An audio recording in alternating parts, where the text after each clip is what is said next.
אוקיי חבר'ה, די, נמאס לי לדבר לריבועים שחורים, נא לפתוח מצלמות. אבל המורה זה פודקאסט. אופס, התבלבלתי. אתם מאזינים ללמידה מקרוב, הפודקאסט שעוזר לכם ללמוד לבגרות. אלמוג מימון, גלית ברון והמורה קלאודיה מטוס ויינשטוק, ממקיף זין באשדוד, לומדים לבגרות בהיסטוריה. טוב, אז ברוכים הבאים לעוד פרק של הפודקאסט שלנו למידה מקרוב. היום אנחנו נדבר קצת על ראשית המאבק של היישוב העברי נגד הבריטים בין 1945 לסוף 1946. וגם איתנו היום קלאודיה, מורה להיסטוריה. רגע, קלאודיה, נדמה לי שהבריטים לא היו רק בין 1945 ל-1946. נכון, שלום גלית, שלום אלמוג. נכון, לכן היום אנחנו נדבר בעצם על תחילת המרד של היהודים, היישוב העברי נגד הבריטים, במסגרת ארגון שנקרא תנועת המרי העברי, אבל בשביל זה אנחנו צריכים להרחיק קצת בזמן, ל-1918 סיום מלחמת העולם הראשונה, כשהצבא הבריטי כובש את ארץ ישראל מידי הטורקים, כלומר האימפריה העות'מאנית, שהיא מתפרקת וחוזרת להיות טורקיה נוכחית. אז בעצם נשאלת השאלה, מה עושים עם השטחים שנותרו ללא שלטון בארץ ישראל, עבר הירדן, סוריה ולבנון? אז ב-1919 קם ארגון בינלאומי שנקרא חבר הלאומים, ובעצם המקבילה של היום לאום, והוא העניק לבריטים מנדט, כן, על אזור ארץ ישראל ועבר הירדן, והוא התקיים מ-1920 עד 14/5/1948. מה הכוונה למושג מנדט? אוקיי, מנדט בעצם פירושו ייפוי כוח, כלומר יש זכות לבריטים לשלוט על האזור. ובעצם מה היה תפקידו של המנדט הבריטי? מטרתו הייתה להכין את שתי אוכלוסיות שישבו כאן, גם הערבים וגם היהודים, לקראת עצמאותן. כלומר, להכין כאן תשתיות בכל התחומים, בכלכלה, בחברה, תרבות, שלטון, בריאות, חינוך, כדי שבבוא הזמן תקום כאן מדינה או מדינות עצמאיות. עכשיו חשוב לזכור שב-1922, כשמתחיל באופן רשמי המנדט הבריטי על ארץ ישראל, ישבו בארץ בגבולות של המנדט ללא עבר הירדן, זאת אומרת ללא היום, מה שהיום ממלכת ירדן, 84,000 יהודים, שהם היו כ-11% מכלל האוכלוסייה, וקצת יותר מ-600,000 ערבים, רובם מוסלמים. עכשיו במהלך שנים אלו, היישוב העברי פיתח כלכלה על כל תחומיה, מערכת חינוך בכל הרמות, מערכת בריאות, מוסדות תרבות ודת, קלטה עולים, ופיתחה גם לעצמה מוסדות פוליטיים אוטונומיים. זאת אומרת, קצת עצמאיים, הכל תחת הפיקוח של הבריטים, ולכן היישוב קיבל את הכינוי המדינה שבדרך. כי הם בעצם היו בדרך להקמה. בדיוק, כלומר בעצם כשנגיע ל-1945-46, נצטרך רק להכריז על המדינה, כי התשתיות כבר היו בעצם בנויות.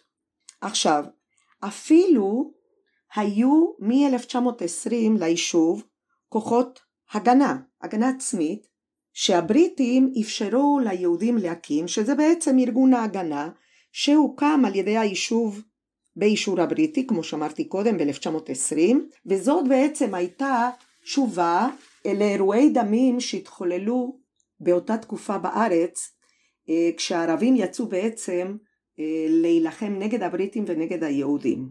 עכשיו, כל כמה שנים האוכלוסייה הערבית יצאה כנגד מגמת הפיתוח של היישוב. כלומר, הערבים חששו שיווצר כאן רוב יהודי בשל עליית היהודים. השיא של האירועים האלה התרחש בין השנים 1936 עד 1939, אירועים שקיבלו את הכינוי המרד הערבי. ואיך הגיבו הבריטים? תראי, הבריטים כמובן שגיבו בצורה צבאית, הביאו לכאן צבא, וניסו כמובן למגר והצליחו בסופו של דבר לרסן את הפורעים, אבל במקביל, עם סיום המרד, הממשלה הבריטית הוציאה סדרה של תקנות בנוגע למנדט על ארץ ישראל, והתקנות מכונות הספר הלבן השלישי של מקדונלד. ומה קבע הספר הלבן הזה? באופן כללי הספר הלבן היה, כמו שאמרתי, סדרה של תקנות כלליות להתנהלות של המנדט, אבל במה שאותנו מעניין, הוא קבע בין היתר כי בתוך 10 שנים תוקם כאן בארץ, בכל השטח של ארץ ישראל, מדינה עצמאית, בעלת רוב ערבי, שמתוכה 2/3 מתושביה היו ערבים ורק 1/3 יהודי. תוגבל מאוד העלייה לארץ ישראל, וגם יוטלו הגבלות על רכישת קרקעות על ידי היהודים. זאת אומרת, מה המסקנה כאן? מה אתם חושבים? מה זה בעצם עשה ליישוב היהודי? זה בעצם מנע ממנו להתפתח. יפה מאוד. זו בעצם הייתה מכת מוות לתנועה הציונית ולחלום הציוני של הקמת מדינה. מצוין, נכון? אבל אז ב-1939, ב1 לספטמבר, פורצת מלחמת העולם השנייה. המדיניות של הנהגת היישוב, ובראשו עמד דוד בן גוריון, ביחס לבריטים, הייתה כזאת. ככה אמר בן גוריון: עלינו לעזור לאנגלים במלחמה כאילו לא היה ספר לבן, ועלינו לעמוד כנגד הספר הלבן כאילו לא הייתה מלחמה. מה זה בעצם אומר? שיש כאן שני מאבקים. מצד אחד אנחנו נמשיך להיאבק נגד הספר הלבן, כלומר ננסה להמשיך להכניס יהודים לארץ ישראל באמצעות עלייה בלתי לגלית או העפלה, אבל במקביל אנחנו נשתף פעולה עם הבריטים נגד האויב המשותף שהם הנאצים. זאת אומרת, היישוב העברי הבין שעליו להיות חלק ממדינות העולם הנלחמות נגד הנאצים, ולכן עליו להפגין תמיכה בבריטים. רגע, אז איפה פה הסיפור של תנועת המרי? הנה דילגנו על כל מלחמת העולם השנייה, הגענו ל-1945, המלחמה הסתיימה, ועם סיומה התגלו לעיני כל העולם הזוועות שהנאצים חוללו ביהודים. עכשיו, היישוב תמך בבריטניה, אמרנו קודם, במהלך המלחמה, ולכן ראשי היישוב היו בטוחים שבריטניה סוף סוף תממש את ההבטחה הישנה, שגם מופיעה בהצהרת בלפור וגם בטופס המנדט, לעזור לתנועה הציונית להקים כאן בית לאומי ואף מדינה יהודית בארץ ישראל. אבל ראו אכזבה, התחלף השלטון בבריטניה, והמדיניות הבריטית הפכה לעוד יותר עוינת כלפי הרעיון של המדינה היהודית. הבריטים התנגדו להעלות את העקורים. מי היו העקורים? אוקיי, עקורים זה כינוי לשארית הפליטה או שורדי השואה. אנחנו מדברים על כ-250,000 יהודים שנשארו ללא בית, שלא היה להם לאן להגיע, ואו שהם נדדו באירופה, או שהם שוכנו על ידי הבריטים והאמריקאים במחנות הריכוז, ולכן נקראו מחנות עקורים. ואז כאן מתחיל בעצם הסיפור של המרד, כי היישוב התנגד לספר הלבן, כי בעצם הספר הלבן לא אפשר לאותם עקורים להגיע לארץ ישראל, והארגונים כאן בארץ כן ביקשו להעלות את היהודים לארץ ישראל. אז באוקטובר 1945 בן גוריון וארגון ההגנה ניהלו משא ומתן עם מה שנקרא ארגוני הפורשים לשיתוף פעולה מלא נגד הבריטים. מי היו ארגוני הפורשים? מה ההבדל ביניהם? אוקיי, אז אנחנו מדברים על אנשים שפרשו, בעצם פרשו במקור מארגון ההגנה. אתם זוכרים, אמרנו שמ-1920 התקיים ארגון ההגנה, שזה היה בעצם ארגון לגיטימי, חוקי בעיני הבריטים, שנתן הגנה עצמי ליישובים בארץ ישראל מפני הפורעים הערבים. ב-1931 קם ארגון האצ"ל. ארגון האצ"ל או ארגון צבאי לאומי, שהוא בעצם מורכב מפורשים, אנשי הגנה שפרשו בשל ויכוח בינם לבין ארגון ההגנה, כי הם לא היו מוכנים להבליג לאלימות של הערבים. ארגון ההגנה התאפיין בכך שניהלו מדיניות של הבלגה, כלומר רק הגנה ולא התקפה של ארגון של יישובים ערביים, וארגון האצ"ל טען שצריך להיות הרבה יותר מיליטנטים, אקטיביסטים, כן? ואפילו אלימים כלפי הערבים. במהלך מלחמת העולם השנייה, ארגון האצ"ל מסכים לשתף פעולה עם הבריטים נגד הנאצים, ומתוכו שוב פורשים כמה חברים, ומקימים עוד ארגון מחתרת שנקרא לח"י, לוחמי חירות ישראל. ועל מה היה ויכוח? אנשי הלח"י לא היו מוכנים לשתף פעולה עם הבריטים. ואז בסופו של דבר יש לנו כאן בעצם 3 ארגונים. ארגון ההגנה שהוא ייצג את רוב היישוב העברי באותה תקופה, את היישוב מה שנקרא היישוב המאורגן ואת מוסדותיו, ובצד 2 ארגוני מחתרת, האצ"ל והלח"י, שבעיני הבריטים הם בעצם היו טרוריסטים, מחבלים. בעיני עצמם הם היו לוחמי חירות. אוקיי, אז אנחנו חוזרים בעצם לתנועת המרי העברי, ואמרנו שבן גוריון מציע שיתוף פעולה בין כולם, ואנחנו מדברים על תנועה בעצם שהמטרות שלה היו, קודם כל לאלץ את הבריטים לבטל את הספר הלבן, לפתוח את שערי הארץ לעולים, במיוחד לשורדי השואה, ולזרז את יציאתם של הבריטים כדי להפסיק את המנדט ולהקים כאן מדינה. עכשיו, השיתוף הפעולה הזה היה מאוד קשה, כפי שהצגתי קודם, היו הבדלים אידיאולוגיים בין הארגונים, הם החזיקו מעמד ביחד כ10 חודשים. בעצם מאוקטובר 1945 עד יולי 1946. רגע, מי פיקח? מי עמד מעל כל הדברים האלה? אז על הפעולות, ואנחנו מדברים על פעולות צבאיות נגד הבריטים, פיקחה מטעם המוסדות של היישוב ועדה מיוחדת, שהיא נקראה ועדת X, כי היא הייתה ועדה סודית, והיא כללה בתוכה נציגים מכל הקבוצות הפוליטיות החשובות ביישוב. עכשיו, אמרתי קודם שהם בעיקר עסקו באמת בפעולות צבאיות. אני אתן דוגמה אחת שהיא בעצם אולי בין המפורסמות ביותר, פעולה שהתנהלה ב-17 ליולי 1946, שהיא קיבלה את הכינוי ליל הגשרים. באותו לילה זו הייתה פעולה של ארגון הפלמ"ח. דרך אגב, כל ארגון ארגן לעצמו את הפעולות, והיה צריך לקבל אישור קודם כל של ועדת X כדי להוציא לפועל את הפעולה הצבאית. אז באותו לילה, ביולי 1946, יחידות של הפלמ"ח, והפלמ"ח היה פלוגות המחץ, ארגון הלוחם של ארגון ההגנה, יצאו ותקפו 11 גשרים שחיברו את הארץ עם השכנות הערביות, כשהמטרה הייתה לפגוע בתנועת הרכבות מעל הגשרים, ובעצם לעצור את דרכי ההספקה של הבריטים. עכשיו, הפעולה הזאת הייתה לה הצלחה פנומנלית.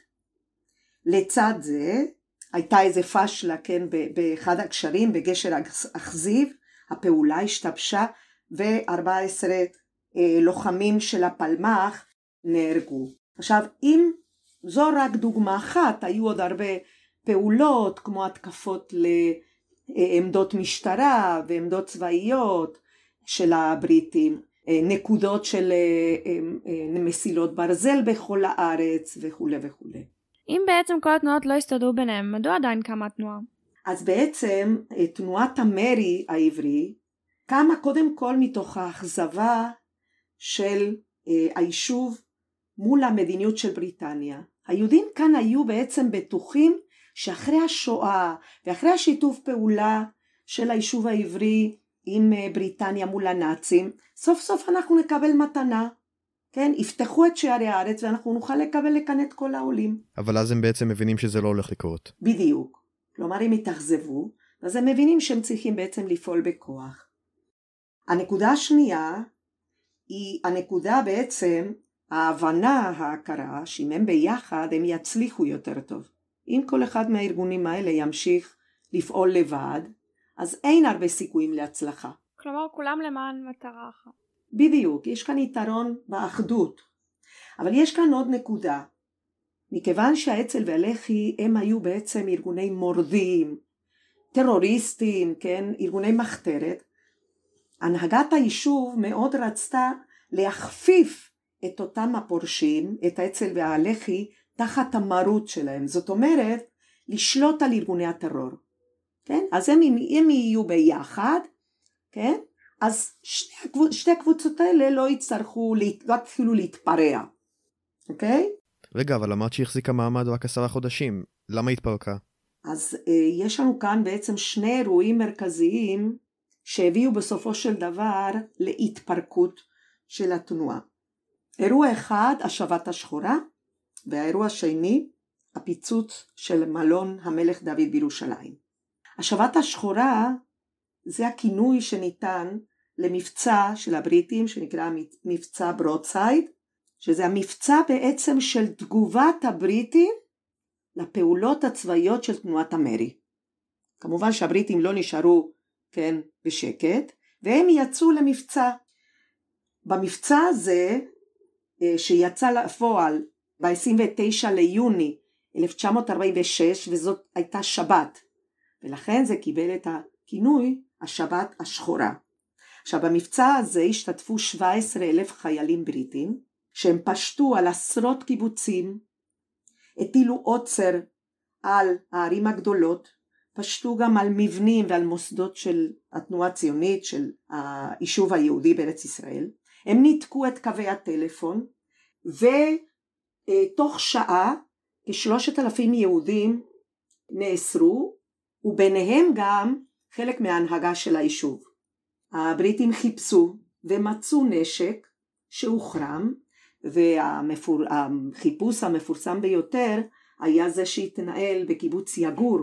שמה נתגלה סליק. סליק זה מאגר, נכון? מאגר של נשק, נכון מאוד, מחסן של נשק בקיבוץ יגור, ושם מצאו כמויות באמת מאוד גדולות של גם כ300 רובים ומאות אלפי כדורים ועשרות אקדחים ומרגמות, כן?